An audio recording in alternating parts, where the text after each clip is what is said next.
Hello friends, welcome to our channel. ఇది Amar lilies అండి. చాలా ఎక్కువ వచ్చినాయి, వర్షాలు పడుతున్నాయి కదా, దాంతో కంకులు స్టార్ట్ అయిపోయినాయి. ఇవి స్టార్టింగ్లో ఎలా ఉంటాయి, కాయలు కూడా వస్తున్నాయి. వీటికి మరి ఏమన్నా సీడ్స్ వస్తాయేమో చూడాలి.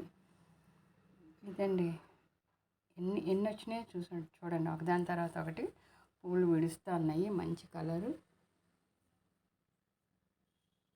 చాలా అందంగా ఉన్నాయి కదా. వీటికి ఈ దుంపలు ఉంటాయి. మీకు ఎవరైనా ఫ్రెండ్స్ ఉంటే అలా దుంపలు తీసుకోవచ్చు. చాలా కలర్స్ ఉన్నాయి దీంట్లో. మన దగ్గర ఒక 2-3 వెరైటీస్ ఉన్నాయి. ఇదండి ఈరోజు వీడియో, స్కిప్ చేయకుండా చూడండి. బడ్స్ ఎలా ఉంటాయి, ఆ కలర్ నెమ్మదిగా అలా ఫేడ్ అవుతూ ఉంటుంది. చూసారా ఎంత బాగా వచ్చినాయో. ఇదండి ఈరోజు వీడియో. మళ్ళీ ఒక వీడియోతో మళ్ళీ కలుసుకుందాం. Thank you.